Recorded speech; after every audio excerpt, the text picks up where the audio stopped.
चलो भाई, good morning. Start करें हम लोग। तो हम लोग भारत रत्न की थोड़ी सी बात लास्ट में भी किए थे, फिर से कर लेते हैं क्योंकि ये लोग आगे देते जाएंगे, हमें बताना पड़ेगा।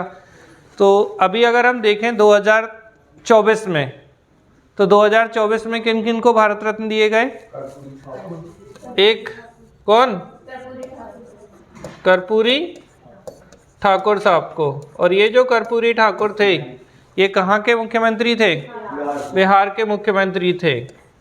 ठीक है, ये ध्यान रखना है, इनसे संबंधित कुछ कुछ डेटा कभी पूछे जा सकते हैं। फिर इसके बाद किसको? श्री लाल कृष्ण आडवाणी जी को। जानते हैं लाल कृष्ण आडवाणी जी को आप लोग? LK आडवाणी जी, ठीक है। भारत के क्या थे ये? तो भारत के ये उप प्रधानमंत्री थे। अच्छा, थोड़ा सा आप मुझे यहाँ से बताइए कि उप प्रधानमंत्री कौन कौन बने हैं अभी तक?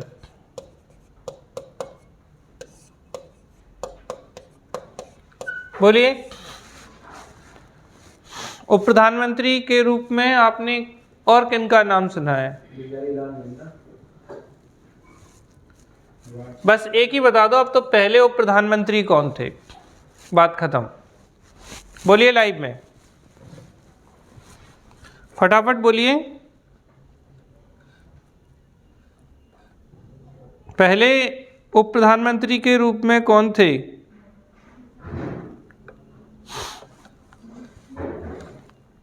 बोलो जल्दी से।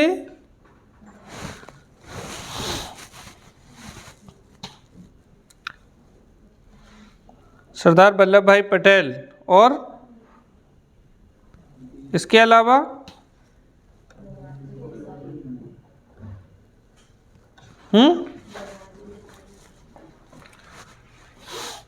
ठीक, तो एक क्वेश्चन पूछा गया था, भारत के पहले उप प्रधानमंत्री या वाइस प्राइम मिनिस्टर या डिप्टी प्राइम मिनिस्टर के रूप में कौन थे? हमारे सरदार वल्लभ भाई पटेल थे। लाल कृष्ण आडवाणी जो हैं, ये भी उप प्रधानमंत्री रह चुके हैं, ये आपको ध्यान रखना है। और आश्चर्यजनक रूप से अगर आप गौर करें तो इनके बाद कोई उप प्रधानमंत्री बना क्या? ठीक, तो लाल कृष्ण आडवाणी के बाद में कोई भी उप प्रधानमंत्री नहीं बना है, तो ये इस रूप में भी आपके महत्वपूर्ण हो जाते हैं। इसके अलावा ये क्या कहलाते हैं? बीजेपी के, ठीक है, फाउंडर मेंबर में कहें या पितृपुरुष शब्द अच्छा होता है, यही शब्द इस्तेमाल करते हैं बीजेपी। तो ये पितृपुरुष हैं ये, और कौन? श्री अटल बिहारी वाजपेयी जी और श्री लाल कृष्ण आडवाणी जी। ठीक है, ये पितृपुरुष के रूप में जाने जाते हैं बीजेपी के, भारतीय जनता पार्टी। एक और प्रश्न यहाँ से आप लोग बता दीजिए कि जो बीजेपी है, इससे पहले ये क्या रहा करती थी? ठीक, तो अगर आपसे बीजेपी के संस्थापक पूछे जाएं तो कौन कौन? श्री अटल बिहारी वाजपेयी जी और लाल कृष्ण आडवाणी, इनको भी फाउंडर में शामिल किया जाता है। ठीक, और बीजेपी पहले क्या था? तो ये जनसंघ था। कुछ लोग कंफ्यूजन में RSS बोल देते हैं। ठीक है, RSS नहीं था। बीजेपी पहले क्या था? या यूँ कहें कि बीजेपी जनसंघ जो है परिवर्तित होकर बीजेपी में वर्तमान स्वरूप में दिखाई देता है। जनसंघ के संस्थापक कौन थे? फाउंडर ऑफ जनसंघ, बोलिए कोई लाइव में।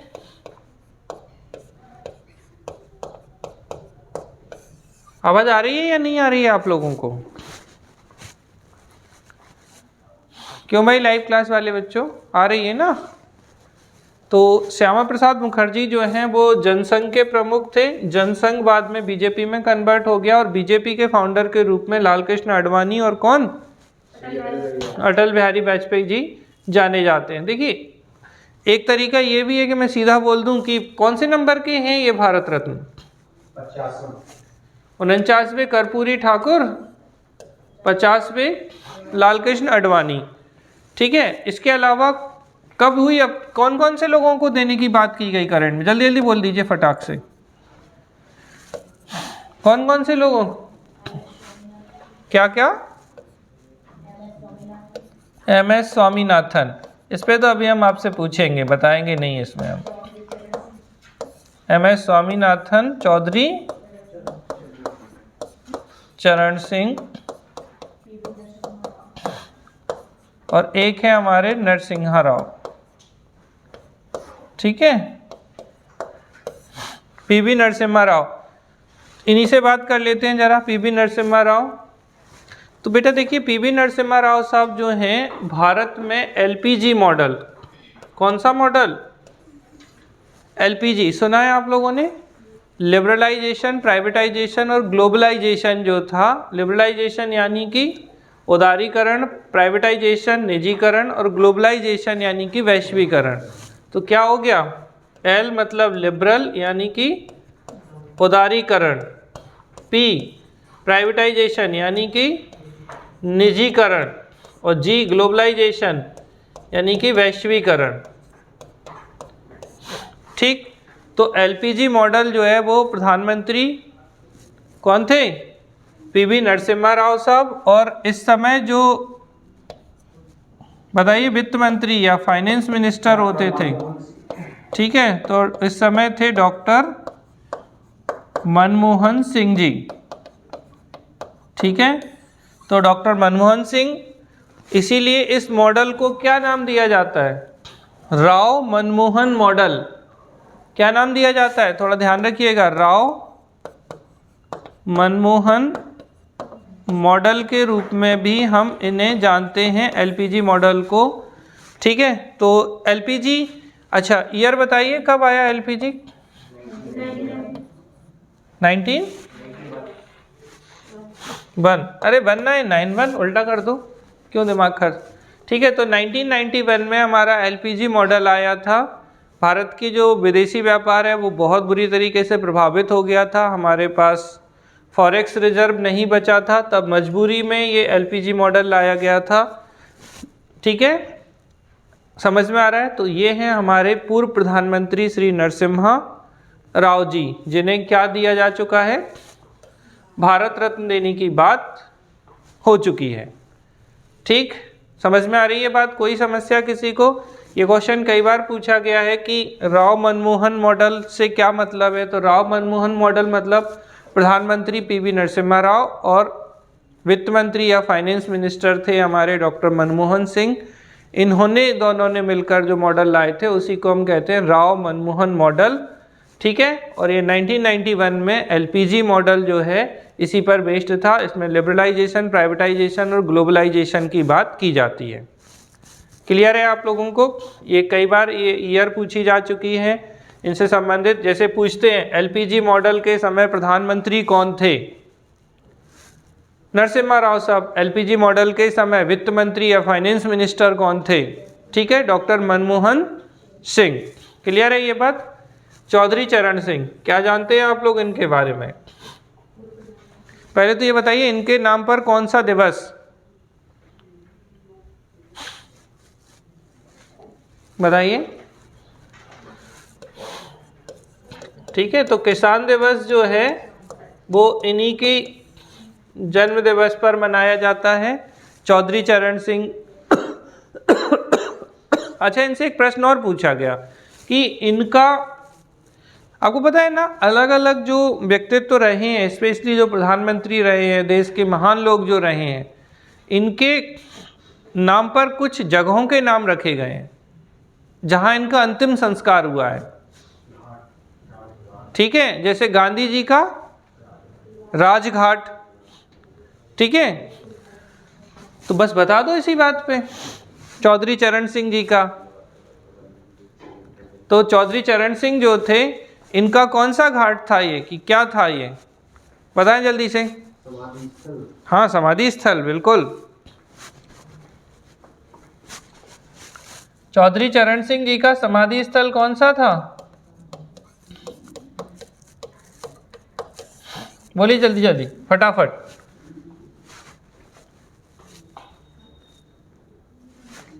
प्रधानमंत्री रहे हैं,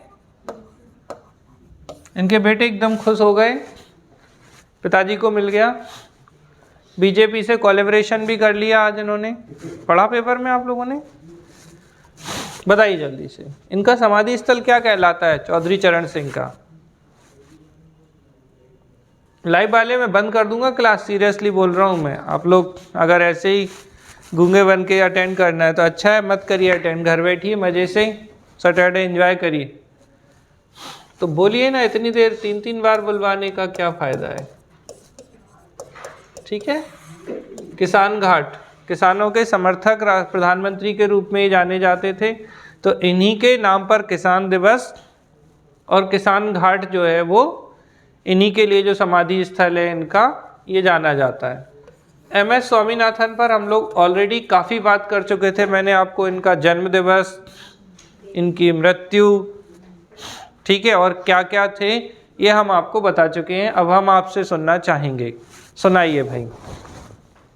हाँ सरिता सुनाना चाहती हैं सरिता, नीरू भी कह रही हैं हम भी सुनाएंगे। हाँ सुनाइए, जल्दी जल्दी सुनाइए, सही बोलो, पूरा बोलो। भारत में हरित क्रांति के जनक, father of green revolution in India.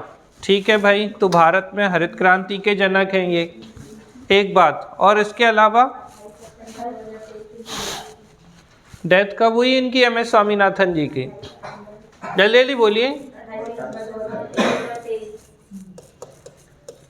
28 सितंबर 2023 को इनकी डेथ हो जाती है, अभी लास्ट ईयर ही हुई है।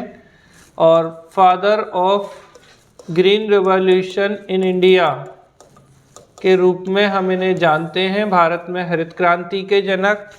7 अगस्त 1925। ठीक, इनका जन्म दिवस कब था? तो 7 अगस्त। बहुत खुश हुई थी आप, इतना लंबे जिए थे, अब तो बता दो, याद है? ठीक है, तो 7 अगस्त 1921।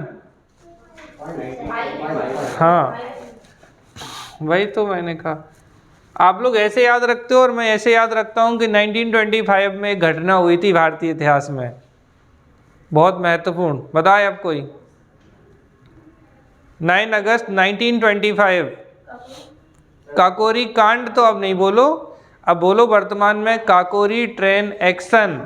अरे भारत सरकार ने नाम परिवर्तित कर दिया ना, तो थोड़ा अपडेटेड बोलिए। काकोरी ट्रेन एक्शन कांड अंग्रेजों के लिए था, हमारे लिए तो एक्शन था ना, हमारे क्रांतिकारियों ने ट्रेन लूट ली थी। तो 1925 की घटना थी काकोरी ट्रेन एक्शन, 9 अगस्त 1925।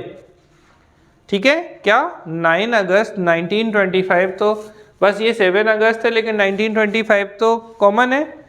ठीक है, तो यहाँ स्वामी जी पैदा हो गए, MS स्वामीनाथन जी। और वहाँ क्या हुआ? 2 दिन बाद 9 अगस्त 1925 को लखनऊ सहारनपुर एक्सप्रेस, या कहें लखनऊ सहारनपुर 8 डाउन एक्सप्रेस, ठीक है, इसे किसने लूट लिया था? तो इसमें जो मास्टरमाइंड के रूप में थे वो थे राम प्रसाद बिस्मिल, अशफाक उल्लाह खां, हाँ और बताओ फिर?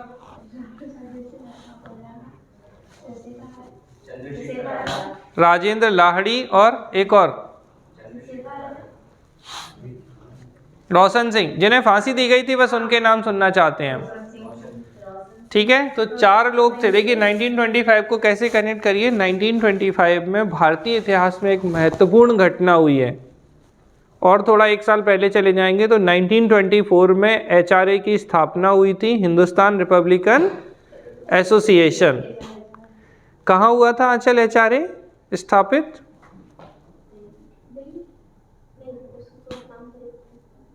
HRA कहाँ बना था? कानपुर। ठीक है, HRA की स्थापना हुई थी हिंदुस्तान रिपब्लिकन एसोसिएशन की 1924 में। इसी के जो सदस्य थे उनमें एक थे राम प्रसाद बिस्मिल, दूसरे अशफाक उल्लाह, ठीक है, रोशन सिंह और राजेंद्र लाहिड़ी। इनका महत्वपूर्ण योगदान था। और इसके मास्टरमाइंड कौन थे? राम प्रसाद बिस्मिल थे। ठीक, यही कहलाती है 9 अगस्त 1925 को Kakori train action. Lucknow Saharanpur express जो 8 डाउन एक्सप्रेस थी, इसे लूट लिया गया था, इसमें खजाना था अंग्रेजों का। ठीक है, ध्यान रखेंगे आप। तो 1925, हाँ जी। और क्या बताया था MS स्वामीनाथन जी के बारे में? जल्दी जल्दी बताओ, बहुत सारा पढ़ना है। हाँ तो बता दो जल्दी से अवार्ड। अच्छा, एक चीज मैंने आपको उस दिन शायद नहीं बताई थी, राष्ट्रीय कृषक आयोग, नेशनल कमीशन ऑन फार्मर्स के चेयरमैन भी थे ये, ठीक है। इसको तो राष्ट्रीय कृषक आयोग जो था, नेशनल कमीशन ऑन फार्मर्स या नेशनल फार्मर्स कमीशन जो था, किसान आयोग भी बोल देंगे तो चल जाएगा, लेकिन कृषक आयोग ध्यान रखिएगा। तो इसके अध्यक्ष कौन थे? एमएस स्वामीनाथन जो रहे हैं, ठीक है। ये क्वेश्चन भी इकोनॉमी में पूछा गया है तो थोड़ा सा आप ध्यान रखिएगा। एमएसपी जानते हैं, मिनिमम सपोर्ट प्राइस, पता है ये बाय प्रोफेशन क्या थे एमएस स्वामीनाथन? शुरू में गलती से पेपर पढ़ लिया करो, बताए कोई? ये एमएस स्वामीनाथन जी, ये यूपीएससी सेलेक्टेड थे, आईपीएस थे ये, मन नहीं लगा फिर इनका, इन्हें एक स्कॉलरशिप मिली तो ये चले गए। वहाँ से आने के लिए इन्होंने किसानों के लिए काम करने की योजना बनाई और ये सारी चीज़ें हैं, इसीलिए मैंने father of green revolution in India.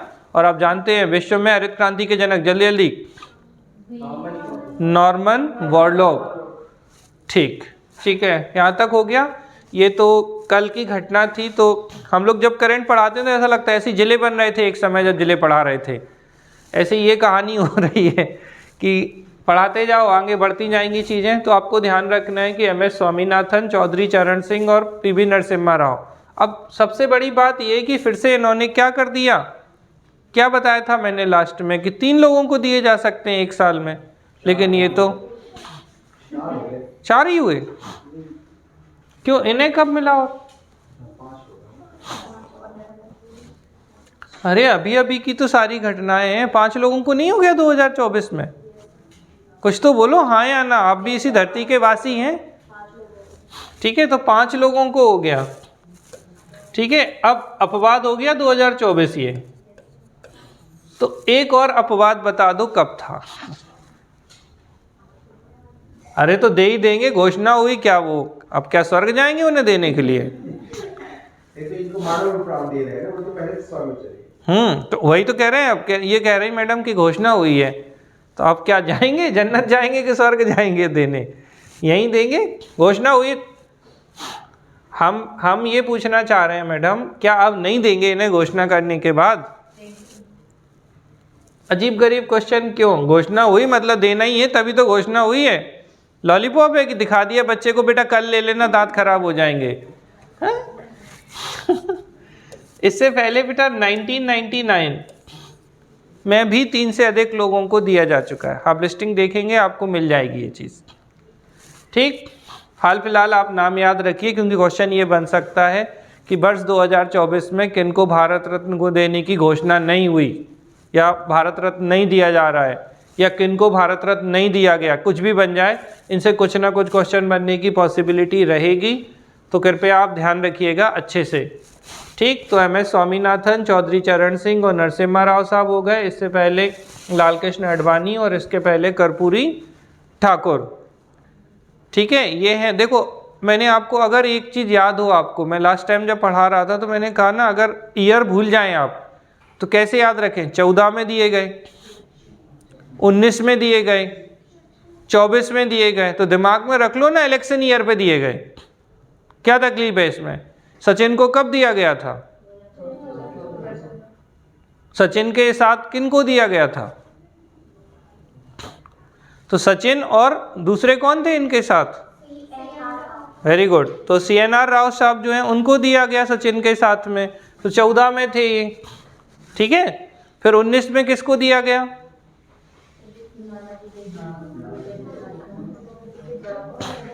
Nanaji Deshmukh और प्रणब मुखर्जी। हाँ बता दो, भूपेन हजारिका और प्रणब मुखर्जी। फिर अगर हम बात करें, अच्छा अटल बिहारी वाजपेयी जी को कब? ठीक है, ये राजनीति से प्रभावित था ही नहीं, क्योंकि ये वाला अवार्ड आप समझिएगा अच्छे से। आप जानते हैं कि मोस्ट डिजर्विंग कैंडिडेट्स में से कौन है? श्री अटल बिहारी वाजपेयी जी। और मदन मोहन मालवीय जी, इन लोगों को दिया गया था। तो ये पॉलिटिक्स थी ही नहीं, ये तो जेन्युइन कैंडिडेट थे जिन्हें दे दिया गया था। मतलब हम ये नहीं कह रहे कि ये जेन्युइन नहीं है, हम आपको सिर्फ कनेक्ट कराने के लिए ये चीज़ बता रहे हैं कि इलेक्शन ईयर्स में ज़्यादातर समय में ये चीज़ें होती हैं। तो अगर आपसे कभी ईयर पूछ लें बाई चांस, तो आप बता सकते हैं 14 में, 2014 में सचिन तेंदुलकर और CNR राव साहब, ठीक है। 2019 में, ठीक है, भूपेन हजारिका, नानाजी देशमुख और प्रणब मुखर्जी को। और अगर हम बात करते हैं 2024 की, तो कर्पूरी ठाकुर, लाल कृष्ण आडवाणी, MS स्वामीनाथन, चौधरी चरण सिंह, PV नरसिम्हा राव साहब, इन लोगों को दिए गए हैं। ठीक, मल्टीपल टाइम्स रिवाइज करिए। और देखिए, सामान्य बच्चा जो पढ़ता है वो बस नाम पढ़ेगा, ज़्यादा से ज़्यादा पढ़ लेगा। ये पूर्व प्रधानमंत्री थे, थोड़ा सा इन पे आपको डायमेंशन में पढ़ना पड़ेगा, क्योंकि करंट में व्यक्ति, और देखिए हमेशा क्वेश्चन जो आते हैं वो पर्सन और पर्सनैलिटी से आते हैं। हर क्लास में मैं ये चीज़ आपको बताऊंगा और आपके दिमाग में ये चीज़ होनी चाहिए, क्योंकि जो पर्सन होगा उसकी कुछ पर्सनैलिटी होगी, कुछ ना कुछ इंपॉर्टेंट वर्क रहे होंगे उसके, तो उनसे क्वेश्चंस बनने की पॉसिबिलिटी हमेशा एग्जाम में रही है। यहाँ तक क्लियर है आप लोगों को? कोई समस्या है किसी को यहाँ तक? कोई भी प्रश्न हो मन में तो पूछ लीजिए। हाँ, चौधरी चरण सिंह, ये किसान दिवस मनाया जाता है, इसकी डेट क्या है? बताइए किसान दिवस कब मनाते हैं? बढ़िया क्वेश्चन। 7 अगस्त। नहीं, किसान दिवस, चलो एक अक्षर मैंने बता दिया आगे का। कितना?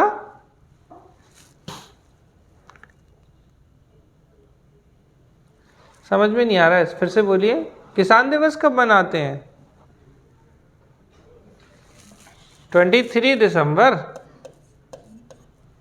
22 तो नहीं है? 22, 23, 24, 25।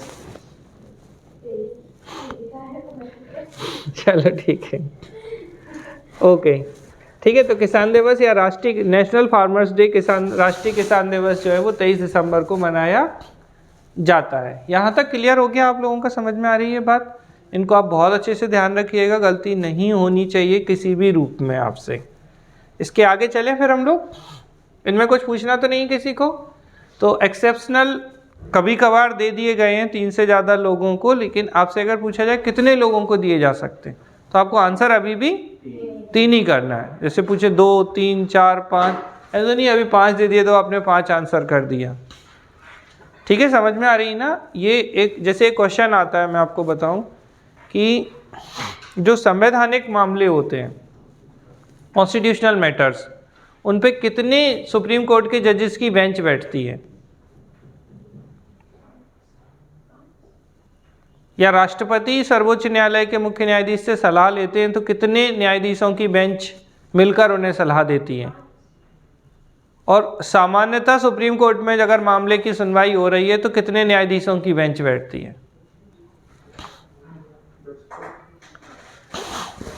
अच्छा, आप लोगों को लगता होगा एक न्यायाधीश आते हैं और निर्णय सुना के चले जाते हैं सुप्रीम कोर्ट में। बेंच क्यों बोलते हैं? अरे आप तो स्कूल से याद रख लो, बेंच पे कितने बच्चे बैठते थे नॉर्मली?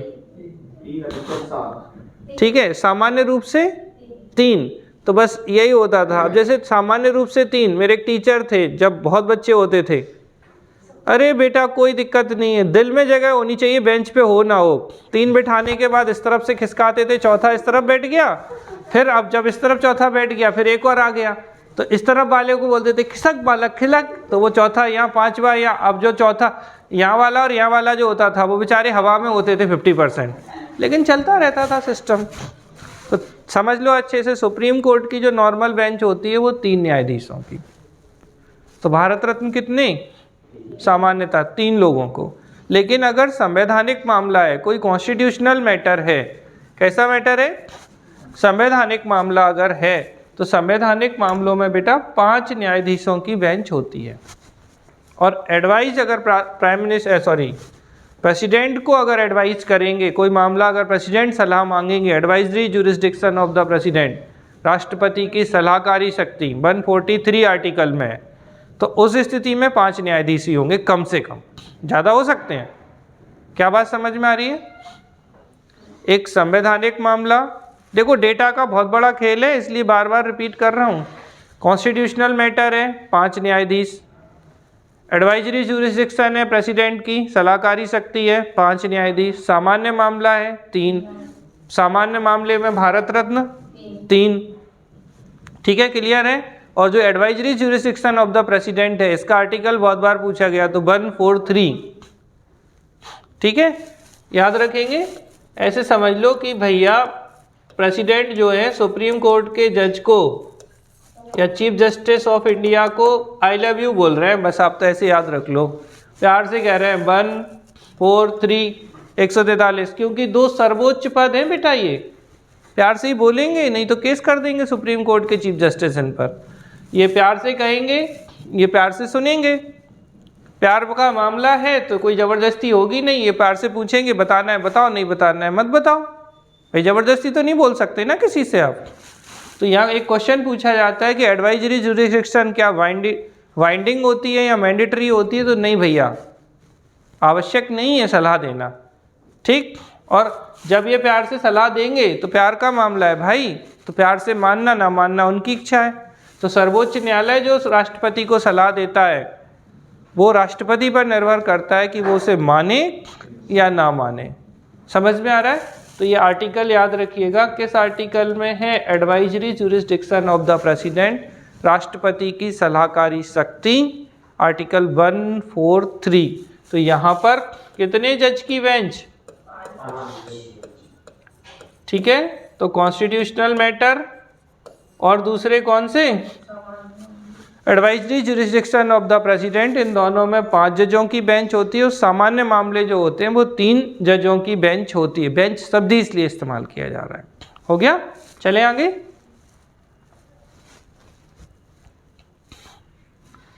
बोलो भाई जल्दी से, नोट कर लिया आप लोगों ने? हटा दूं?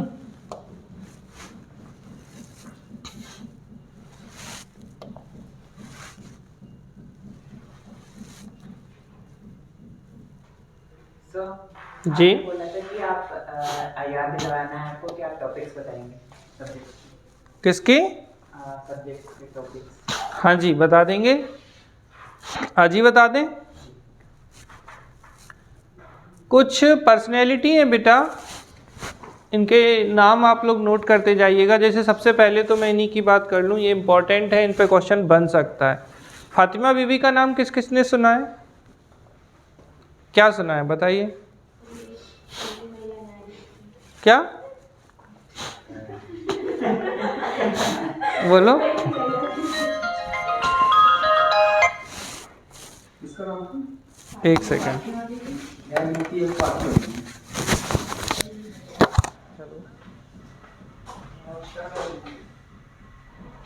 चलो, तो हम जो बात कर रहे थे, हमने पूछा था आपसे किसकी बात कर रहे थे? ठीक है, तो जस्टिस फातिमा बीबी, ये जो है ना, सबसे पहली चीज़ तो ये है कि सुप्रीम कोर्ट में ये पहली न्यायाधीश थी। ये क्वेश्चन कई बार पूछ लिया गया है, ठीक, अच्छे से ध्यान रखिएगा इनको। तो सुप्रीम कोर्ट की पहली महिला न्यायाधीश, तमिलनाडु की पूर्व राज्यपाल, इनका निधन हो गया, इनकी डेथ हो गई है 23 नवंबर 2023 को। ये डेट कोई नहीं पूछता, तो आप मतलब अनावश्यक डेटा पे मत जाना, वो तो इसलिए कि हमें पता रहे कि 2023 है या 24 है, बाकी ये डेट नॉर्मली नहीं पूछी जाती। 1989 से 1992 तक ये उच्चतम न्यायालय की पहली महिला न्यायाधीश रही हैं। कई बार क्वेश्चन पूछा गया है सुप्रीम कोर्ट की पहली जो जस्टिस थी या पहली न्यायाधीश जो थी वो कौन थी? तो पहली महिला कौन है? ठीक है, फातिमा बीबी। ठीक, इनको बहुत अच्छे से ध्यान रखिएगा। और देश के किसी भी उच्च न्यायालय में नियुक्त होने वाली पहली मुस्लिम महिला न्यायाधीश भी थी। अगर आपसे पूछा जाए हाई कोर्ट में पहली मुस्लिम महिला न्यायाधीश कौन बनी, तो क्वेश्चन समझना, सुप्रीम कोर्ट की पहली महिला न्यायाधीश है ये, हाई कोर्ट की पहली महिला न्यायाधीश नहीं है, सुप्रीम कोर्ट की फर्स्ट महिला है जो न्यायाधीश बनी। लेकिन अगर आपसे पूछा जाए हाई कोर्ट में नियुक्त होने वाली पहली मुस्लिम महिला न्यायाधीश कौन सी थी, तो फर्स्ट मुस्लिम जो हाई कोर्ट में अभी जज बनी वो यही फातिमा बीबी थी। इसी प्रश्न पे मेरा एक प्रश्न है, हाई कोर्ट में न्यायाधीश बनने वाली पहली महिला कौन थी? देखिए, जितनी चीजें आप इंटरकनेक्ट कर सकते हैं उतना करने की कोशिश करेंगे तो आप फंसा लेंगे एग्जाम में चीजों को, नहीं तो आपका मिक्स हो जाएगा। बोलिए लाइव में किसी को पता हो। हाई कोर्ट में कौन सी महिला थी जो पहली न्यायाधीश बनी? हाई कोर्ट किसी भी राज्य में, बोलिए क्या बोल रहे हैं? वेरी गुड, ठीक है, कुछ भी बोल दो।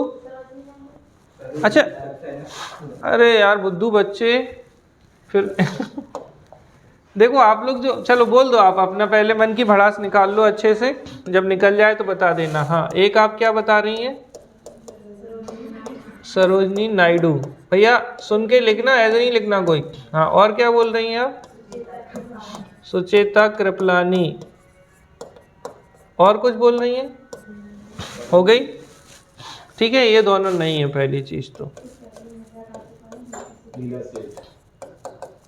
ठीक है। तो हाई कोर्ट की पहली महिला न्यायाधीश जो बनी है, पहली महिला जज जो बनी है, वो थी लीला सेठ। कौन थी? लीला सेठ, हाई कोर्ट में बनने वाली। अब ये जो दो प्रश्न आप लोगों ने जबरदस्ती से जनरेट कर दिए, तो सरोजनी नायडू क्या हैं?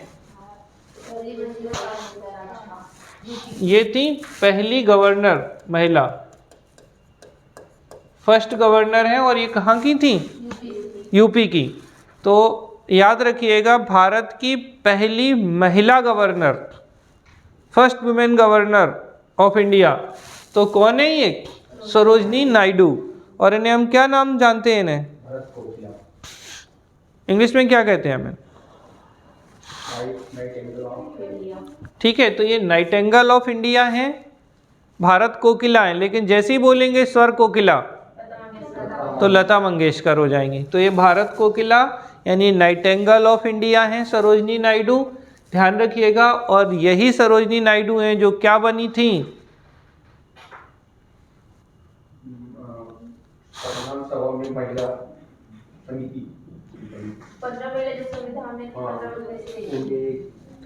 देखो, आपको ना हमेशा इंटरकनेक्ट करके एक बड़ा डायमेंशन बनाना है। अगर आप बड़ा डायमेंशन बनाएंगे तो आपको चीज़ें याद रहेंगी। पहला क्वेश्चन हम रिपीट कर रहे हैं जिससे कि चीज़ें गड़बड़ ना हो। न्यायमूर्ति या जस्टिस फातिमा बीबी सुप्रीम कोर्ट की पहली महिला न्यायाधीश हैं, फर्स्ट वुमेन जज ऑफ सुप्रीम कोर्ट, ठीक है। ये पहली मुस्लिम महिला जज भी हैं जो कि हाई कोर्ट में पहली बार कोई महिला जज बनी थी, तो यही है फातिमा बीबी, लेकिन मुस्लिम के रूप में, ठीक है। महिला तो हैं मुस्लिम महिला के रूप में, लेकिन आपको ध्यान रखना है नॉर्मल अगर बात करें, मतलब मुस्लिम नहीं, पहली जो महिला थी जो हाई कोर्ट में, मतलब ओवरऑल सारी महिलाओं में पहली महिला कौन थी? लीला सेठ थी जो जज बनी थी, ठीक। तो सुप्रीम कोर्ट में फातिमा बीबी, हाई कोर्ट में लीला सेठ, ठीक है। और हाई कोर्ट में मुस्लिम महिला जज के रूप में अपॉइंट होने वाली पहली फातिमा बीबी। ये तीनों क्वेश्चन क्लियर हैं आप लोगों के। फिर हमने नहीं, आप लोगों के जनरेट है ये क्वेश्चन, हमारा कोई रोल नहीं है इसमें। एक इन्होंने बात की सरोजनी नायडू से, जो मिक्स होते हैं नाम। तो सरोजनी नायडू, एक तो संविधान सभा में जो 15 महिलाएं थी, एक आपसे क्वेश्चन पूछा गया है कि संविधान सभा में कुल कितनी महिलाएं थी, ठीक। ये क्वेश्चन था आपका शॉर्ट क्वेश्चन, तो 15 महिलाएं थी संविधान सभा में, एक तो। दूसरा जो क्वेश्चन है यहाँ से, भारतीय राष्ट्रीय कांग्रेस की क्या बनी है?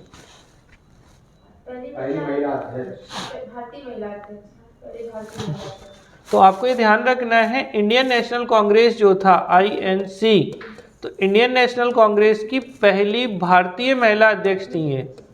क्या थी ये? पहली भारतीय महिला अध्यक्ष। और किस अधिवेशन?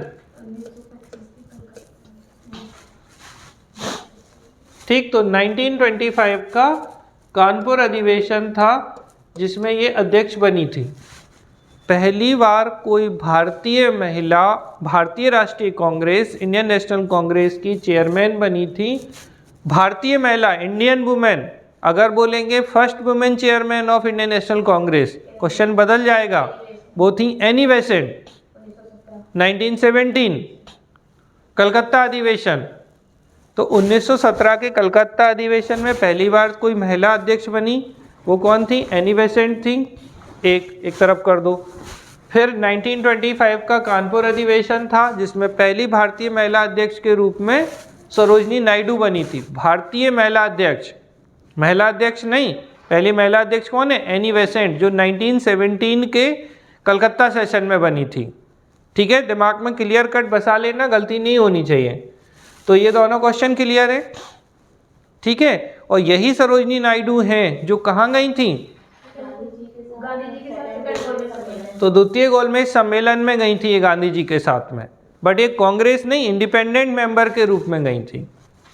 ठीक है, कांग्रेस की तरफ से तो एकमात्र सेकंड राउंड टेबल कॉन्फ्रेंस में गांधी जी गए थे, लेकिन ये गांधी जी की तरफ से गई थी। ठीक है, और सुचित्रा कृपलानी क्या है? ये फर्स्ट सीएम है ये, और ये भी कहाँ की थी? सुचित्रा कृपलानी जो है ये पहली महिला मुख्यमंत्री हैं और ये भी उत्तर प्रदेश की थी। ठीक, अच्छा, क्या ये संविधान सभा में थी सुचित्रा कृपलानी? हाँ या ना? बस दो ही तो उत्तर हैं। ठीक है, तो सरोजनी नायडू और सुचित्रा कृपलानी दोनों ही लोग जो संविधान सभा में 15 महिलाएं थीं उनमें ये शामिल थीं। ठीक है, और ये सुचित्रा कृपलानी है, एक जेबी कृपलानी भी हैं। पूछ तो सकते हैं, रहने दो। चलो, हो गया। चलो, क्लियर है यहाँ तक? आपको ये ध्यान रखना है अच्छे से। तो न्यायमूर्ति फातिमा बीवी पे हमने बात कर ली। ठीक है, आगे चले। इसके बाद अच्छा, हाँ, मज़ेदार बात यह है कि 3 नवंबर को हमारा जो सुप्रीम कोर्ट है, अब जैसे क्वेश्चन पूछा गया है, अब चूंकि न्यायाधीशों पे ही बात चल रही है, तो सुप्रीम कोर्ट में अधिकतम न्यायाधीश कितने हो सकते हैं?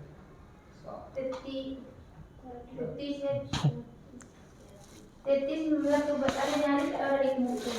कितने?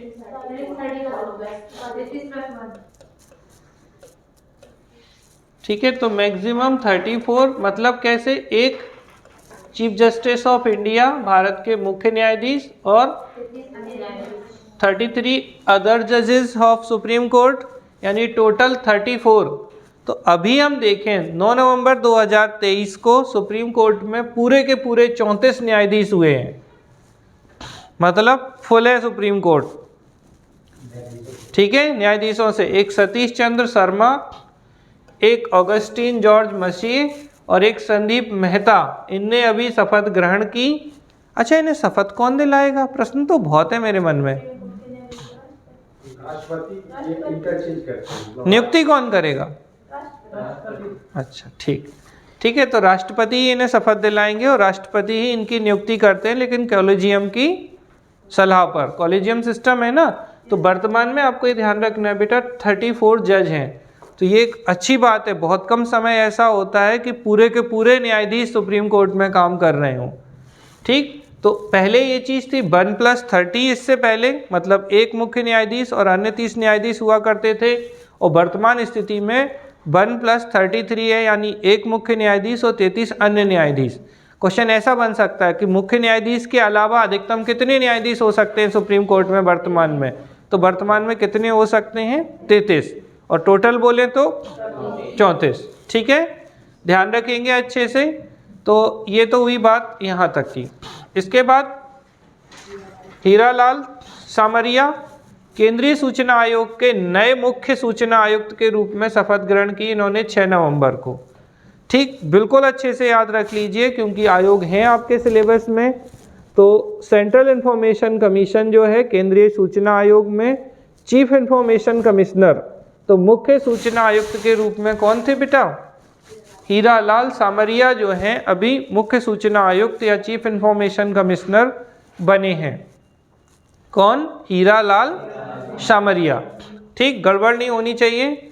और मज़ेदार बात यह है कि अनुसूचित जनजाति एसटी के ये पहले व्यक्ति हैं। तो क्वेश्चन ऐसा बन सकता है कि भारत के मुख्य सूचना आयुक्त अनुसूचित जाति से जो संबंधित हैं वो कौन बने हैं, मतलब इस तरीके का प्रश्न पूछा जा सकता है। तो फर्स्ट जो ट्राइबल कम्युनिटी से बिलोंग करने वाले चीफ इंफॉर्मेशन कमिश्नर होंगे, वो कौन होंगे? हीरालाल सामरिया। ठीक, ध्यान रखिएगा, बिल्कुल गलत नहीं होना चाहिए। चले आगे, यहां तक नोट कर लिया बेटा आप लोगों ने? कोई समस्या किसी को? इसके बाद डॉक्टर एम.एस. स्वामीनाथन, हम लोग बात कर चुके हैं, अब कुछ भी बताने की जरूरत नहीं है, इस पर हम ऑलरेडी बहुत बात कर चुके हैं। ठीक है, अब जैसे जया वर्मा सिन्हा है, ये किसी काम के नहीं है आपके। ये कहाँ आएगा? ये अगर कोई रेलवे का एग्जाम देगा, ठीक, तो वहाँ के लिए इम्पोर्टेंट हो जाता है कि रेलवे बोर्ड के अध्यक्ष और सीईओ के रूप में कौन बने हैं, तो जया वर्मा सिन्हा। आपके लिए ये कोई खास इम्पोर्टेंट नहीं है।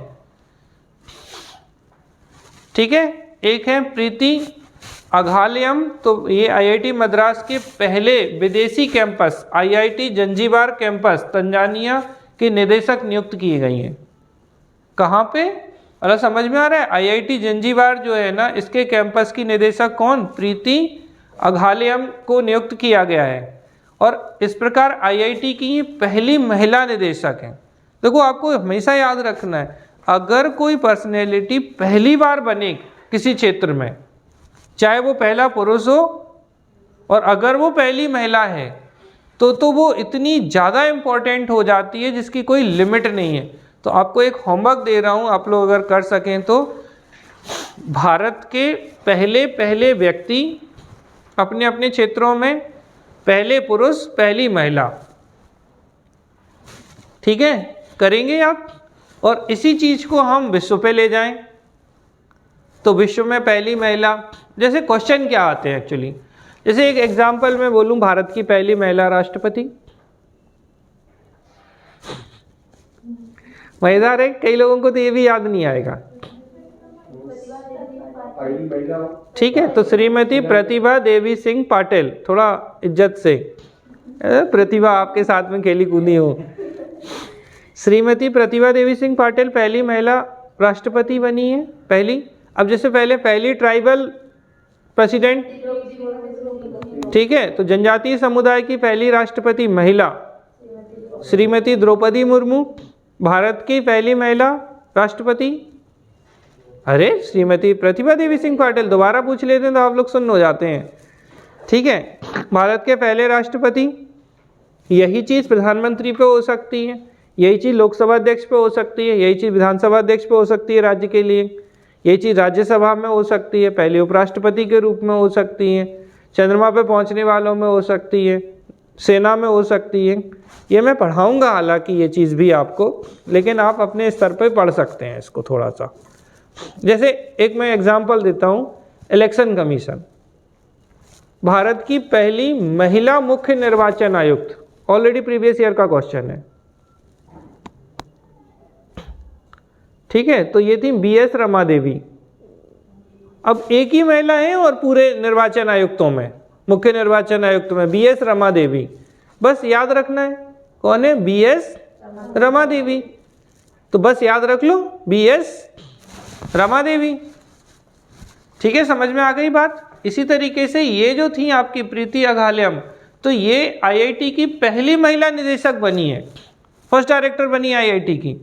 तो ऐसे प्रश्न आने की पॉसिबिलिटी रहती है, और यही क्वेश्चन जब हम इंटरनेशनल लेवल पे देखते हैं तो प्रश्न क्या बन जाते हैं, विश्व की पहली किसी भी देश की महिला प्रधानमंत्री, पहली महिला राष्ट्रपति, किसी देश की पहली बार कोई महिला राष्ट्रपति बनी हो। तो ऐसे प्रश्न एग्जाम के पूछने के ट्रेंड में रहे हैं, और ये सिर्फ एमपीपीएससी की कहानी नहीं है, ये उत्तर प्रदेश पीएससी में भी ये चीज़ लागू होती है। अभी 17 मार्च को पेपर रहेगा, कल आरओ का पेपर है, रिव्यू ऑफिसर का, आप देखेंगे, मैं आपको पेपर दिखाऊंगा। तो इस तरीके के प्रश्न आने की पॉसिबिलिटी हमेशा रहा करती है। ठीक है, हो गया यहाँ तक ये। तो याद रखिएगा, ये एसोचैम से तो कोई मतलब नहीं है बहुत ज़्यादा। नीति आयोग, तो नीति आयोग के मुख्य कार्यकारी अध्यक्ष बीवीआर सुब्रमण्यम, 25 फरवरी 2023 को। इनके बाद कोई बने, बोल दो पक्का। अच्छा, किनका स्थान लिया था इन्होंने, बीवीआर सुब्रमण्यम ने किसका स्थान लिया? उससे पहले सीईओ कौन थे नीति आयोग के? चलो एक और प्रश्न जो एग्जाम में आया है, नीति आयोग के पहले सीईओ कौन थे? क्वेश्चन तो मिक्स नहीं करिए, सोच के बोलिए जो भी बोलना है। क्वेश्चन फिर से पूछूं, नीति आयोग का गठन कब किया गया? चलो बदलते हैं क्वेश्चन को, पहले 1 जनवरी 2015 को नीति आयोग बना, किसके स्थान पर? 15 मार्च 1950 को जो योजना आयोग बना था उसकी जगह नीति आयोग बन गया। तो 1 जनवरी 2015 को नीति आयोग बन गया, तो उसके पहले अध्यक्ष श्रीमान नरेंद्र दामोदर दास मोदी जी, पहले उपाध्यक्ष श्री अरविंद पनगड़िया, और पहले सीईओ, पहले बोलते थे सचिव योजना आयोग के रहने तक, अब क्या बोलते हैं? Chief executive officer. तो सीईओ कौन बने? बोलो, श्री सिंधु श्री खुल्लर। तो सिंधु श्री खुल्लर थे पहले सीईओ। तीनों क्वेश्चन आ चुके हैं। पहले अध्यक्ष श्री नरेंद्र मोदी, पहले उपाध्यक्ष अरविंद पनगड़िया जी, और पहले सीईओ सिंधु श्री खुल्लर। अब बात आ रही है कि वर्तमान में सीईओ कौन है? बीवीआर सुब्रमण्यम। इन्होंने किसका स्थान लिया? इससे जस्ट पहले परमेश्वरम अय्यर। किसका किसका बोल रहे हैं? बोलिए। ठीक है। और नीति आयोग के वर्तमान उपाध्यक्ष कौन है वैसे?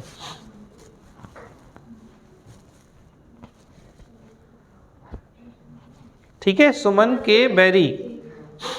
हम खड़े हो जाते हैं, हमें पता है कि क्या क्या है। आपको क्या लगता है? परमेश्वरम अय्यर के आगे खड़े हो गए थे जब हम। ठीक है, आप लोग देख रहे हैं, ध्यान देते ही नहीं है ना लोग, यही तो मुद्दा है। तो आपको ये ध्यान रखना है, सुन लीजिए अच्छे से। योजना आयोग के प्रथम अध्यक्ष श्री नरेंद्र मोदी, योजना आयोग के अंतिम अध्यक्ष और नीति आयोग के प्रथम अध्यक्ष श्री नरेंद्र मोदी, नीति आयोग के वर्तमान अध्यक्ष श्री नरेंद्र मोदी जी, नीति आयोग के प्रथम उपाध्यक्ष पहले वाइस चेयरमैन श्री अरविंद पनगड़िया जी, और पहले सीईओ सिंधु श्री खुल्लर, वर्तमान सीईओ बीवीआर सुब्रमण्यम। ठीक है, ध्यान रखेंगे। वर्तमान उपाध्यक्ष सुमन के बेरी। ठीक, गड़बड़ नहीं होनी चाहिए बिल्कुल भी। डिपेंड करता है कितने साल के लिए अपॉइंट किए, सरकार निर्धारित करती है। ऐसा कोई नहीं है कि 2 ही साल के लिए, इन्हें 2 साल के लिए दिया गया होगा। ठीक है। डॉक्टर बालकृष्ण विट्ठलदास ज्योति हैं आपके। ठीक है, इनको आपको क्या ध्यान रखना है? इन्हें प्रित्जकर आर्किटेक्चर प्राइज जीतने वाले पहले भारतीय बने हैं 2018 में। तो प्रित्जकर आर्किटेक्चर प्राइज जीतने वाले कौन थे? बालकृष्ण विट्ठलदास। ठीक है, तो आपको ये बहुत अच्छे से ध्यान रखना है, क्योंकि देखो बेटा यहाँ पे 2023 में इन्हें पद्म विभूषण, समझ में आ रही है बात? 2022 में royal gold medal for architecture UK ने इन्हें सम्मानित किया है। चूंकि ये पद्म विभूषण रहे हैं लास्ट ईयर के 2023 के, तो इनसे क्वेश्चन बन सकता है। और पहले भी क्वेश्चन पूछा गया है ये मिसलेनियस में कि प्रित्जकर अवार्ड किस क्षेत्र से संबंधित है। ठीक है, तो आर्किटेक्चर, आपको ये ध्यान रखना है, आर्किटेक्चर या वास्तुकार जो थे, ठीक है, इस क्षेत्र से संबंधित है ये। तो बालकृष्ण विट्ठलदास, ठीक है, क्या मिला इन्हें? बोलिए क्या? हाँ बिल्कुल अलग है। प्रित्जकर अलग है, पुलित्जर अलग है। ठीक है ना। प्रित्जकर जो है वो आर्किटेक्चर मतलब कला के क्षेत्र में दिया जाता है। आर्किटेक्चर तो समझते हैं ना सब। ठीक है, चलिए यहाँ तक क्लियर। एक बार रिपीट कर दें क्या? पूछ लेते हैं, जरा देखें तो कितना याद है। उल्टा चलते हैं। आईआईटी की पहली महिला निदेशक?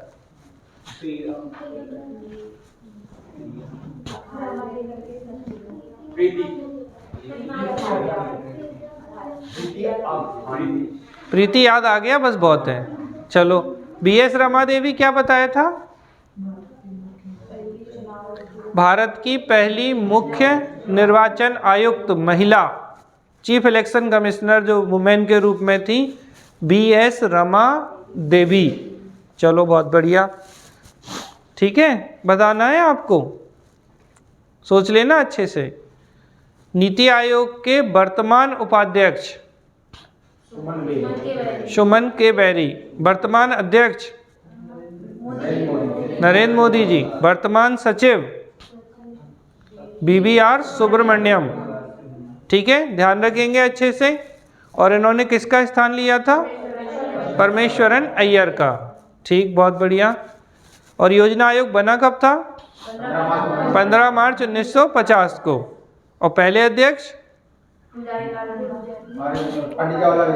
हमेशा प्रधानमंत्री होते हैं, पंडित जवाहरलाल नेहरू। पहले उपाध्यक्ष गुलजारी लाल नंदा। और पहले सचिव, अरे कहाँ से कहाँ घुस जाते हो आप लोग, कुछ भी बोलते हो है। ठीक है, MS स्वामीनाथन पे पर्याप्त चर्चा हो चुकी है। हीरालाल सामरिया क्या बने हैं? पहले केंद्रीय सूचना आयोग, मुख्य सूचना आयुक्त बने हैं। और अनुसूचित जनजाति ST से पहले व्यक्ति हैं जो बने हैं। ठीक है, वर्तमान में सुप्रीम कोर्ट में टोटल जजों की संख्या 34 है, तो 1 + 33। ठीक है, सुप्रीम कोर्ट की जो जज बनी थी पहली महिला, उनकी डेथ हो गई है।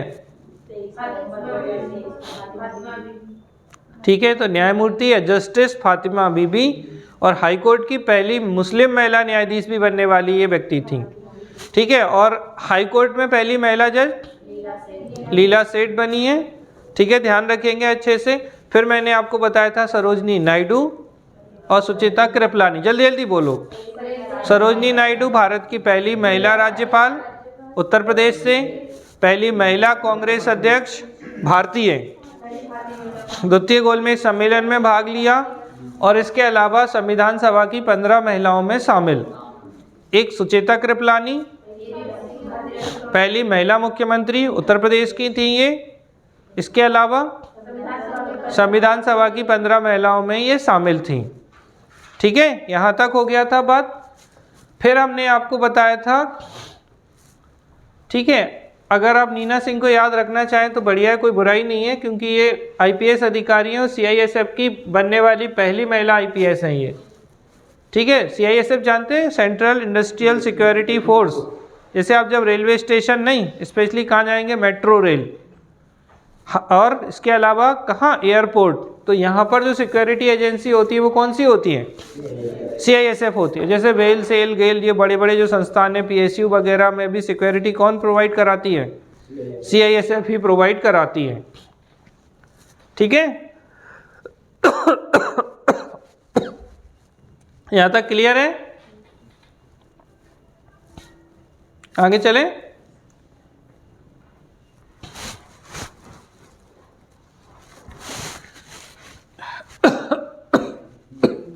लेफ्टिनेंट कमांडर प्रेरणा देवस्थली। ठीक है, तो कौन? प्रेरणा देवस्थली।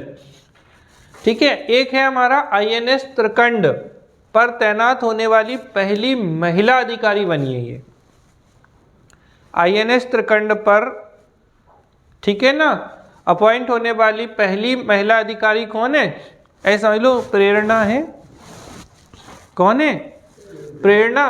किसकी? देवस्थली की। सुना है? भोपाल में देवस्थली है कई जगह। छोड़ो, टाइम बर्बाद नहीं करते हैं। तो प्रेरणा देवस्थली जो है बेटा, प्रेरणा देवस्थली क्या बनी है? INS त्रिकंड की पहली महिला अधिकारी के रूप में ये अपॉइंट की गई हैं। बिल्कुल क्लियर कट, ध्यान रखिएगा अच्छे से। ये तो खैर अनीश शाह के आने के चांसेस नहीं हैं। हाँ, ये बढ़िया है। वासुदेव देवनानी। तो वासुदेव देवनानी जो है वो राजस्थान, अभी इलेक्शन हुए आपको पता है, छत्तीसगढ़ में, मध्य प्रदेश में, राजस्थान में, तो विधानसभा के अध्यक्ष बनेंगे। तो वासुदेव देवनानी जो है वो देवनानी राजस्थानी, नानी राजस्थानी, तो वासुदेव देवनानी राजस्थान के विधानसभा अध्यक्ष बने हैं। मध्य प्रदेश के आप सब जानते हैं। ठीक है, श्री नरेंद्र सिंह तोमर जो कि मुरैना से विधायक थे और इससे पहले केंद्रीय कृषि मंत्री भी थे। ठीक है, तो नरेंद्र सिंह तोमर जी मध्य प्रदेश विधानसभा के अध्यक्ष बने हैं। और रमन सिंह छत्तीसगढ़ में पूर्व मुख्यमंत्री थे जो विधानसभा के नए अध्यक्ष बनाए गए। इनकी राजनीति नहीं बोलना चाहिए, छोड़ दो। तो वासुदेव देवनानी राजस्थान, मध्य प्रदेश में कौन, नरेंद्र सिंह तोमर, और अगर हम बात करते हैं छत्तीसगढ़ में तो रमन सिंह, ये जो है नए विधानसभा अध्यक्ष बनाए गए हैं। एक तेलंगाना में हुआ था इलेक्शन, तो गद्दाम प्रसाद कुमार जो है तेलंगाना, ये आपसे पूछने की पॉसिबिलिटी बहुत ही कम है। लेकिन चूंकि ये दो स्टेट आपके पड़ोसी राज्य राजस्थान और छत्तीसगढ़, तो पूछा जा सकता है। तो वासुदेव देवनानी, नरेंद्र सिंह तोमर मध्य प्रदेश, और छत्तीसगढ़ में डॉक्टर रमन सिंह जो कि छत्तीसगढ़ के पूर्व मुख्यमंत्री भी रह चुके हैं।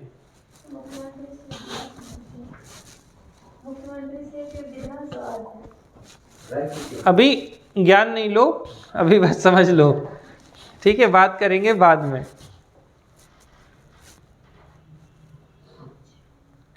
ठीक है, रघुवर दास वरिष्ठ भाजपा नेता और झारखंड के जो पूर्व मुख्यमंत्री थे, वो उड़ीसा के नए राज्यपाल के रूप में इन्होंने शपथ ग्रहण की है। बेटा अगर 5-6 मंथ में कोई व्यक्ति गवर्नर बना है आसपास के राज्यों से चीज़ों में, तो इनसे भी ट्रेंड में क्वेश्चन कभी कभार पूछ लिए जाते हैं। तो गवर्नर जो है कौन, रघुवर दास, चूँकि झारखंड के पहले भी फेमस चीफ मिनिस्टर के रूप में काम कर चुके हैं, तो ध्यान रखिएगा उड़ीसा के इन्हें गवर्नर अपॉइंट किया गया था। ठीक है, और त्रिपुरा के इंद्रसेन रेड्डी कौन बने हैं, त्रिपुरा के गवर्नर के रूप में इंद्रसेन रेड्डी जी बने हैं। और रघुवर दास कहाँ के, उड़ीसा के। ठीक है, इसके अलावा अरिंदम बागची, तो केंद्र सरकार द्वारा जेनेवा में संयुक्त राष्ट्र और अन्य अंतर्राष्ट्रीय संगठनों में भारत के अगले स्थायी प्रतिनिधि अरिंदम बागची, कहाँ पर, यूएन का जो जेनेवा में केंद्र है अंतर्राष्ट्रीय संगठनों का, उसमें अगले स्थायी प्रतिनिधि। देखो यूएनओ से संबंधित जब भी चीज़ें होती हैं वो आपके लिए हमेशा से महत्वपूर्ण रही हैं। संयुक्त राष्ट्र संघ का गठन कब हुआ वैसे, यूनाइटेड नेशन ऑर्गेनाइजेशन, हम इंटरनेशनल ऑर्गेनाइजेशन अलग से भी पढ़ेंगे, लेकिन फिर भी मैं आपसे पूछना चाहूँगा, बताइए। 24 अक्टूबर 1945, तो 24 अक्टूबर 1945 को यूएनओ, यूनाइटेड नेशन ऑर्गेनाइजेशन बना। यूएनओ की हेडक्वार्टर कहाँ है,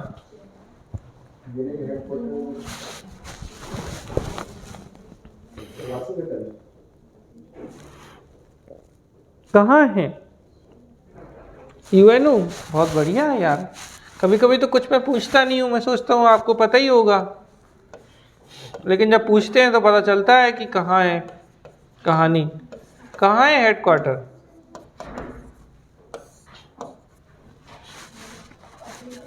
यूएनओ जेनेवा में पहुंचा दिया। क्यों भैया, क्यों? संयुक्त राष्ट्र संघ नहीं सुना है? संयुक्त राष्ट्र संघ, यूनाइटेड नेशन ऑर्गेनाइजेशन, संयुक्त राष्ट्र। संयुक्त राष्ट्र किसको बोलते हैं? अरे यूएसए का फुल फॉर्म क्या है यार, कैसे बुद्धू बने बैठे हो? ठीक है, तो यूएसए। अगर कुछ नहीं तो हम तो देखो, हम जैसे याद रखते हैं हम वैसे बता रहे हैं आपको। यूएस, यूनाइटेड नेशन ऑर्गेनाइजेशन, और यूएसए को क्या बोलते हैं? संयुक्त राज्य अमेरिका। तो यू संयुक्त, संयुक्त को संयुक्त कर दो, तो संयुक्त राष्ट्र संघ कहाँ होगा पहले? तो नहीं बेटा, न्यूयॉर्क में। तो ये कहाँ पर है? यूएसए के न्यूयॉर्क में। अच्छा, वॉशिंगटन डीसी आप लोगों को क्यों याद आ रहा है, वो कारण मैं बता दूं। क्योंकि वर्ल्ड बैंक और आईएमएफ दोनों जो हैं इनके हेडक्वार्टर कहाँ हैं? देखो, लिखने से ज़्यादा थोड़ा सा समझ लो, मैं आप नोट कर लेना, मुझे कोई तकलीफ नहीं है। एक है आपका विश्व बैंक, एक है इंटरनेशनल मॉनिटरी फंड, अंतर्राष्ट्रीय मुद्रा कोष। इन दोनों के जो हेडक्वार्टर हैं वो हैं वॉशिंगटन डीसी में। ठीक है, वॉशिंगटन डीसी, और डिप्टी कलेक्टर नहीं है ये, डिस्ट्रिक्ट ऑफ कोलंबिया है ये। तो वॉशिंगटन डीसी में क्या है? अंतर्राष्ट्रीय मुद्रा कोष और वर्ल्ड बैंक के हेडक्वार्टर हैं। ठीक है, ध्यान रखेंगे, इसीलिए इन्हें वॉशिंगटन ट्विंस भी बोलते हैं। कि ये वॉशिंगटन जुड़वा है, दोनों के मुख्यालय वॉशिंगटन डीसी में है, इसलिए ये वॉशिंगटन ट्विंस हैं। कौन कौन से? वर्ल्ड बैंक 5 बैंकों का समूह, 5 संस्थाओं का समूह है, वर्ल्ड बैंक ग्रुप है एक्चुअली। और IMF जो है, इंटरनेशनल मॉनिटरी फंड, अंतर्राष्ट्रीय मुद्रा कोष, इन दोनों के हेडक्वार्टर जो हैं वो कहाँ पर हैं? वॉशिंगटन डीसी में। ठीक है, यूएनओ का हेडक्वार्टर न्यूयॉर्क में। ठीक, तो आपको ये ध्यान रखना है। तो जेनेवा में, अब देखो समझो, केंद्र सरकार द्वारा जेनेवा में इसलिए लगा रहे होगे आप, संयुक्त राष्ट्र और अन्य अंतर्राष्ट्रीय संगठनों में भारत का अगला स्थायी प्रतिनिधि नियुक्त किया है, तो जेनेवा में नियुक्त किया है यूएनओ की तरफ से। इससे ये थोड़ी कि यूएनओ शिफ्ट हो गया जेनेवा में। अब ये जेनेवा बहुत कंफ्यूज करता है। जेनेवा है कहाँ? स्विट्जरलैंड में है। और जेनेवा में किस किस चीज के हेडक्वार्टर हैं?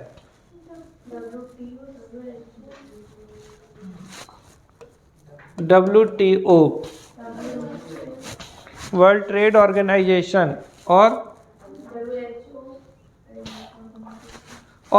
किसका है WTO के अलावा? देखो बेटा, विश्व स्वास्थ्य संगठन, वर्ल्ड हेल्थ ऑर्गेनाइजेशन 7 अप्रैल 1945 को बना था, इसका हेडक्वार्टर भी जेनेवा में है। वर्ल्ड ट्रेड ऑर्गेनाइजेशन, विश्व व्यापार संगठन 1 जनवरी 1995 को बना है। ये कब बना है? 1 जनवरी 1995 को। इसका हेडक्वार्टर भी जेनेवा में है। और WHO जो कि 7 अप्रैल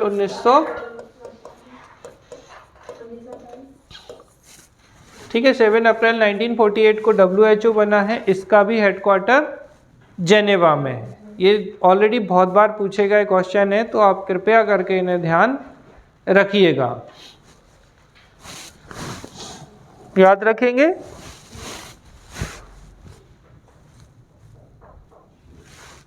चले आगे। तो अरिंदम बागची, केंद्र सरकार द्वारा जेनेवा में संयुक्त राष्ट्र और अन्य अंतर्राष्ट्रीय संगठनों में भारत के अगले स्थायी प्रतिनिधि नियुक्त किए गए हैं। यूएनओ की स्थापना बेटा 24 अक्टूबर 1945 को की गई थी और इसका हेडक्वार्टर USA के न्यूयॉर्क में स्थित है, जबकि वॉशिंगटन डीसी में वर्ल्ड बैंक और IMF के हेडक्वार्टर हैं और जेनेवा में WTO और WHO के हेडक्वार्टर हैं। ठीक है, क्लियर हो रहा है? कोई समस्या है किसी को यहाँ तक किसी प्रकार की? और आपको ये भी याद रखना होगा बेटा, संयुक्त राष्ट्र संघ का जो जन्म हुआ है, यूनाइटेड नेशन ऑर्गेनाइजेशन का, इसके पीछे जो हिस्टोरिकल बैकग्राउंड है वो ये है कि द्वितीय विश्व युद्ध जो था, उसके बाद अब कोई तीसरा विश्व युद्ध ना हो, थर्ड वर्ल्ड वॉर ना हो, इसके लिए एक अंतर्राष्ट्रीय संस्था की ज़रूरत थी, तो इसको बनाया गया था। ठीक है, और वर्ल्ड बैंक का गठन क्यों हुआ था? आपको, अगर आप लोगों को पता हो तो 1939 से लेके 1945 तक क्या था? सेकेंड वर्ल्ड वॉर या द्वितीय विश्व युद्ध था। तो ये जो सेकेंड वर्ल्ड वॉर या द्वितीय विश्व युद्ध था, इससे जो अर्थव्यवस्थाएं चरमरा गई थीं, जो इकोनॉमी डिस्टर्ब हो गई थी, उनको बेहतर करने के लिए वर्ल्ड बैंक देशों के बीच में आपस में, IMF का काम क्या है? मतलब जो उनके सदस्य देश हैं उनको उधार राशि देता है। Very good. तो यहाँ क्या है? बैलेंस ऑफ पेमेंट, BOP, सदस्य देशों के मध्य भुगतान संतुलन। ठीक है, तो balance of payment between the member countries, भुगतान संतुलन समझ रहे हैं? जैसे मान लीजिए मैं इंडिया का, आप USA की मैडम, ठीक है, अब आपसे मुझे कोई सामान खरीदना है, ठीक है, तो आपको क्या चाहिए? USA की हैं आप, तो आपको चाहिए US डॉलर। अब मेरे पास रुपया, आपके पास डॉलर, तो बीच में ये हैं IMF, अभिषेक जी, ठीक, कि ये एक्सचेंज कर देंगे हमारे रुपया को डॉलर में। तो ये भुगतान संतुलन, क्यों भाई? आपके लिए अगर हम बोलें तो आपके लिए रुपया किसी काम का नहीं है भाई, आपको तो डॉलर में चाहिए, तभी देंगे आप सामान, क्योंकि सामान देने वाले आप हैं। तो सदस्य देशों के बीच बैलेंस ऑफ पेमेंट पूछा जाता है। IMF का सबसे महत्वपूर्ण काम balance of payment between member countries, सदस्य देशों के मध्य भुगतान संतुलन को बनाए रखना, और इसकी जो करेंसी है वो होती है SDR, स्पेशल ड्राइंग राइट, विशिष्ट आहरण अधिकार। तो ये जो SDR है ये 1969 में आई थी।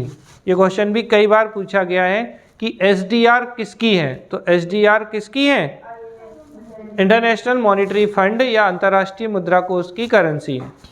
हमें भेज देना। तो जल्दी जल्दी मैं रिपीट करता हूँ, सुन लीजिए आप। मैं ये बता रहा था, देखिए 1939 से 45 के बीच में आप हमेशा याद रखिए कि आपको बैकग्राउंड म्यूजिक हमेशा बजाना है। अगर आप बिना बैकग्राउंड म्यूजिक के किसी भी चीज़ को याद रखने की कोशिश करेंगे तो एक समय के बाद आप भूल ही जाएंगे। तो हम में से अधिकांश लोग जानते हैं कि जो सेकेंड वर्ल्ड वॉर था वो 1939 से 45 के बीच में हुआ। 1945 में सेकेंड वर्ल्ड वॉर समाप्त हो गया। अब द्वितीय विश्व युद्ध जब समाप्त हुआ तो अब तीसरा विश्व युद्ध ना हो, तो उसके लिए कोई ऐसी संस्था बने जो सदस्य देशों और बाकी देशों के बीच में झगड़े को भी सुलझाए और अगला विश्व युद्ध ना हो, एक दबाव भी बना सके। तो फिर इसी के परिप्रेक्ष्य में क्या होता है, आपका यूनाइटेड नेशन ऑर्गेनाइजेशन, संयुक्त राष्ट्र संघ का गठन किया जाता है, ठीक है, जो कि 24 अक्टूबर 1945 को किया जाता है। और इसका जो हेडक्वार्टर था वो कहाँ था, न्यूयॉर्क USA में था। ठीक, ये तो हुई बात इसकी। अच्छा, हिंदी में भाषण देने वाले संयुक्त राष्ट्र महासभा में व्यक्ति और महिला कौन थे? महिला विजयलक्ष्मी पंडित। ठीक है, तो श्रीमती विजयलक्ष्मी पंडित महिला के रूप में थी, और पुरुष कौन है, श्री अटल बिहारी वाजपेयी जी।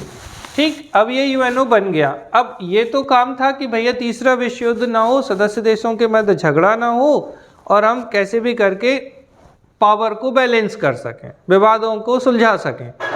अब चूंकि द्वितीय विश्व युद्ध में पूरी दुनिया की अर्थव्यवस्था पूरी तरीके से ढह गई थी, तो उस इकोनॉमी को फिर से क्या करने के लिए एक IBRD है, अगर आप लोगों ने सुना हो IBRD, क्या है IBRD बताइए कोई भी।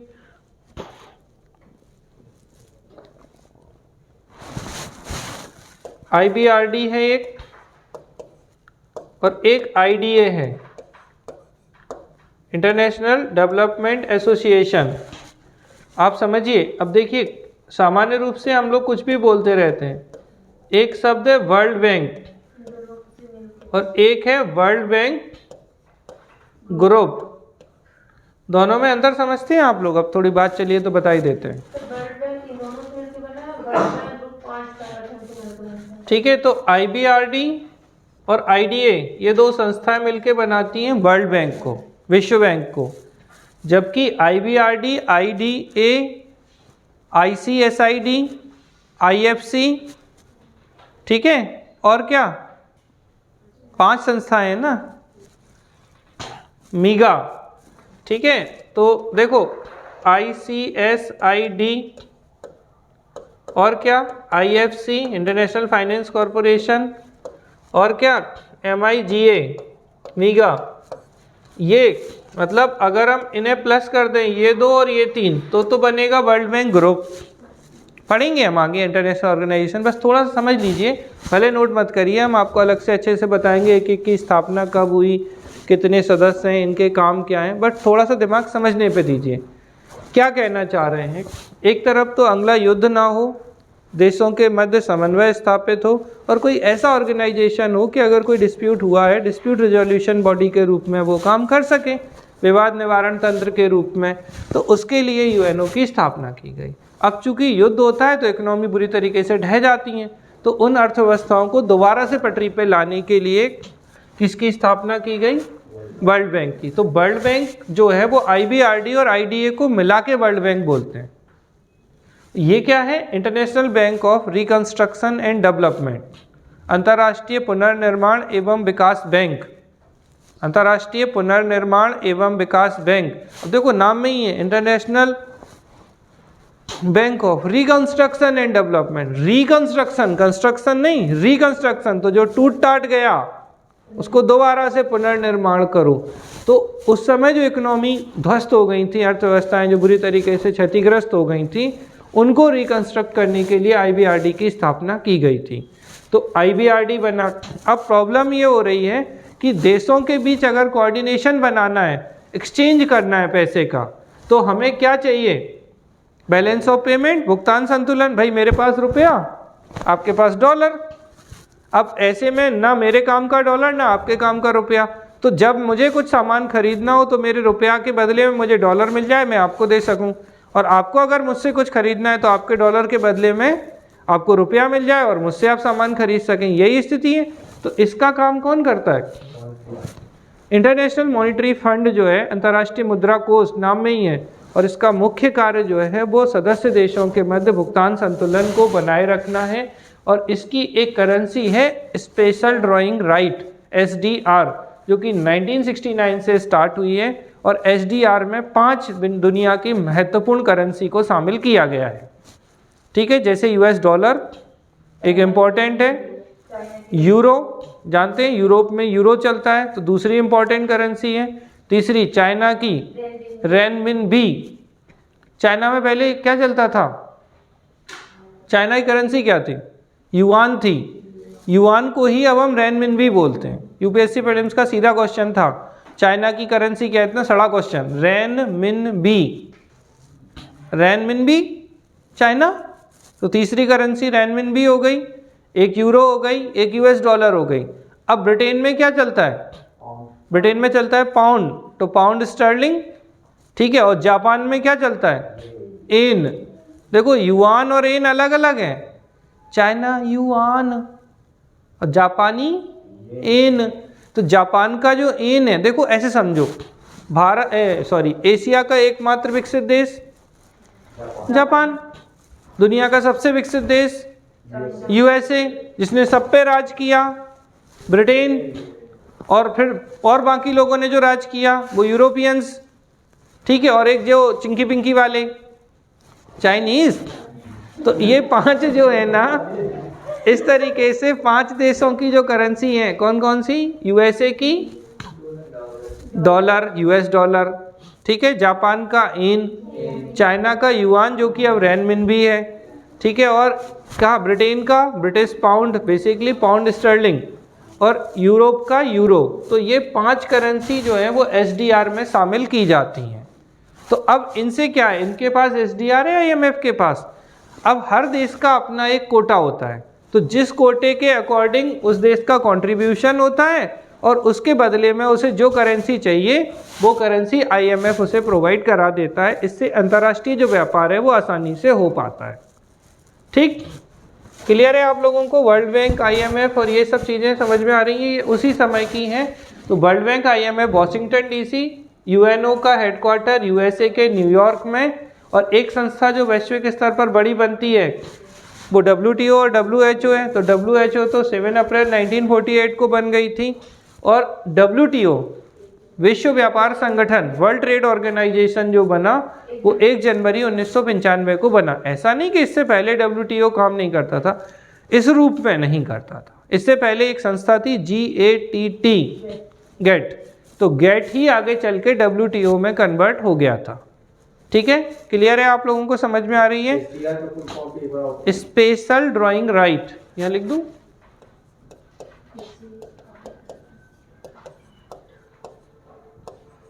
DRAW, drawing right. Full form भी आ चुका है, अच्छा है आपने पूछ लिया। विशेष आहरण अधिकार। ठीक है, तो विशेष आहरण अधिकार जो है ये आपका किसका है? IMF की मुद्रा है, करेंसी ऑफ IMF है।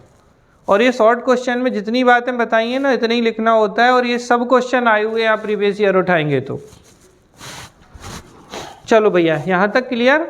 तो अरिंदम बागची को ध्यान रखना, जेनेवा में UNO और अंतर्राष्ट्रीय संगठनों के अगले परमानेंट रिप्रेजेंटेटिव नियुक्त किए गए हैं भारत की तरफ से। ये वर्ल्ड बैंक, IBRD और IDA से मिलकर, और 5 संस्थाओं को मिला दें, IBRD, IDA, MIGA, CSID और IFC, तो ये बनता है वर्ल्ड बैंक ग्रुप। और यही है IDA। कल मैंने अगर आपको याद हो तो बताया था, विश्व बैंक की उदार ऋण की खिड़की।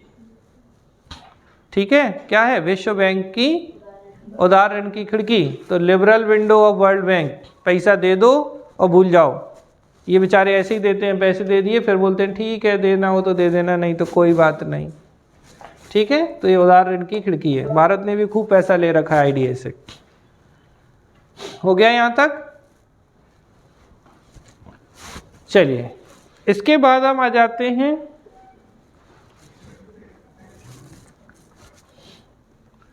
न्यायमूर्ति प्रकाश श्रीवास्तव। स्टार बना लो, लिख लो अच्छे से, बहुत इंपॉर्टेंट है, क्वेश्चन बन सकता है।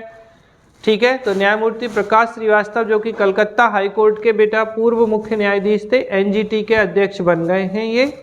ठीक है, और NGT क्या है? तो नेशनल ग्रीन ट्रिब्यूनल, राष्ट्रीय हरित अधिकरण के अध्यक्ष बने हैं न्यायमूर्ति प्रकाश श्रीवास्तव जी। ठीक है, कौन बने हैं? ठीक है, तो जस्टिस प्रकाश श्रीवास्तव, ऐसे समझ लो हरियाली है तो प्रकाश होगा ही होगा। तो नेशनल ग्रीन ट्रिब्यूनल जो है उसके जो अध्यक्ष हैं वो कौन है? जस्टिस प्रकाश श्रीवास्तव। बहुत अच्छे से ध्यान रखना है। कोई बता सकता है नेशनल ग्रीन ट्रिब्यूनल या राष्ट्रीय हरित अधिकरण NGT का एक्ट कब का है? NGT act 2010। और NGT की स्थापना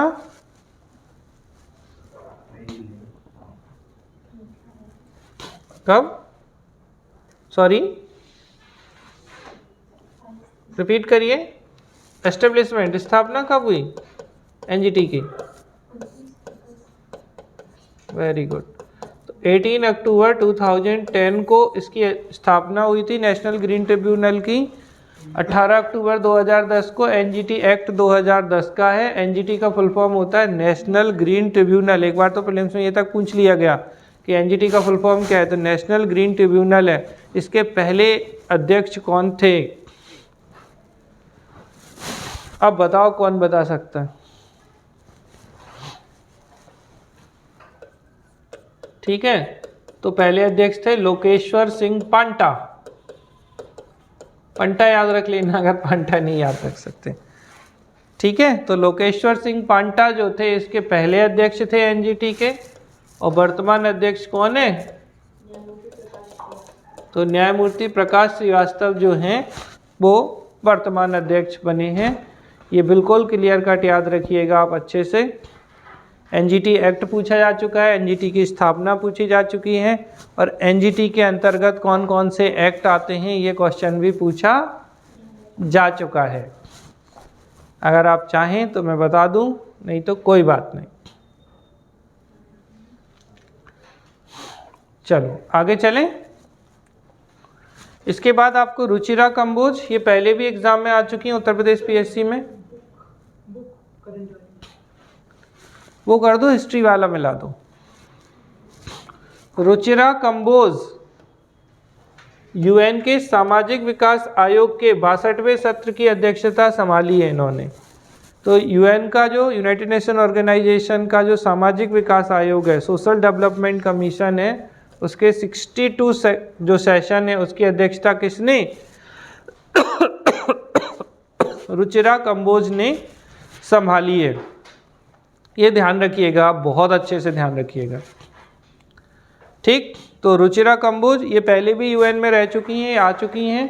तो आपको ये ध्यान रखना है, रुचिरा कंबोज यूनाइटेड नेशन के सोशल डेवलपमेंट कमीशन जो है सामाजिक विकास आयोग के 62 जो सेशन है उसकी चेयरपर्सन बनी है ये। ठीक है, ध्यान रखेंगे। और इसके अलावा एक इम्पॉर्टेंट क्वेश्चन है न्यायमूर्ति AP शाही। ठीक है, राष्ट्रीय उपभोक्ता विवाद निवारण आयोग जो है national consumer dispute redressal commission के नए अध्यक्ष नियुक्त किए गए। जानते हैं आप राष्ट्रीय उपभोक्ता विवाद निवारण आयोग को? नॉर्मली आप जानते होंगे राष्ट्रीय उपभोक्ता आयोग, तो उपभोक्ताओं से संबंधित जो विवाद होते हैं उनके निवारण के लिए जो आयोग बनाया गया है उसके अध्यक्ष कौन है? न्यायमूर्ति AP शाही। ठीक है ना? तो ये आपको ध्यान रखना है बहुत अच्छे से। ठीक, तुषार मेहता भारत के सॉलिसिटर जनरल पहले भी थे, अभी भी बनाए गए हैं। ठीक, रवि सिन्हा जी रॉ के प्रमुख बनाए गए हैं। अमित अग्रवाल UIDAI जानते हैं आधार, तो आधार के अमित हैं। ठीक, और CBC के अध्यक्ष जो बने हैं, CBC जानते हैं, मुख्य सतर्कता आयुक्त, चीफ विजिलेंस कमिश्नर, तो कौन है ये? प्रवीण कुमार श्रीवास्तव जो हैं वो CBC के प्रमुख हैं। बेटा CBC की स्थापना हमने आपको बताई है कब हुई थी, सेंट्रल विजिलेंस कमीशन की। ठीक, तो 1964 में CBC की स्थापना हुई और किस कमेटी की रिकमेंडेशन पर? वेरी गुड, तो संथानम कमेटी की रिकमेंडेशन पर, संथानम कमेटी जो बनी थी, संथानम कमेटी की रिकमेंडेशन पर सेंट्रल विजिलेंस कमीशन जो है बना था, केंद्रीय सतर्कता आयोग। और इसके वर्तमान जो अध्यक्ष हैं, वर्तमान आयुक्त बोले सॉरी, अध्यक्ष नहीं, प्रवीण कुमार श्रीवास्तव हैं। 1964 में बना था सेंट्रल विजिलेंस कमीशन, और किसकी रिकमेंडेशन पर? तो के संथानम कमेटी की रिकमेंडेशन पर आपका बना है आपका CBC। इसको आप बहुत अच्छे से ध्यान रखिएगा। और बेटा के संथानम कमेटी जो है वो भ्रष्टाचार निवारण के लिए बनी थी। ठीक है, तो कभी ऐसा भी पूछ लिया जाए कि के संथानम कमेटी किस चीज़ को? तो भ्रष्टाचार को रोकने की, क्योंकि भ्रष्टाचार को रोकने में ये संस्था बहुत काम करती है, विजिलेंस कमीशन, तो इसलिए ये बहुत इम्पॉर्टेंट हो जाती है। ठीक है, 1964 में? हाँ जी, सेंट्रल विजिलेंस कमीशन जो है वो 1964 में बना है।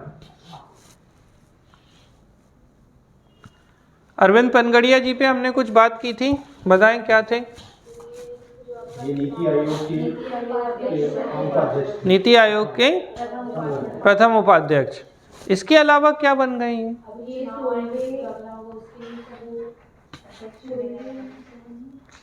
ठीक है, नालंदा विश्वविद्यालय सुना है आपने? तो ये नालंदा विश्वविद्यालय के कुलाधिपति या चांसलर भी बनाए जा चुके हैं। देखिए, अर्थशास्त्री हैं, इकोनॉमिस्ट हैं, नीति आयोग के प्रथम उपाध्यक्ष हैं, फर्स्ट वाइस चेयरमैन या deputy chairman of NITI Aayog Shri Arvind Panagariya, बहुत इंटेलिजेंट पर्सनैलिटी हैं ये। इनके बारे में आपको बिल्कुल अच्छे से ध्यान रखना है। इसके अलावा मैं आपसे थोड़ा सा बैक फ्लैश में जाके पूछना चाहूँगा, नालंदा विश्वविद्यालय की स्थापना किसने और कब की थी?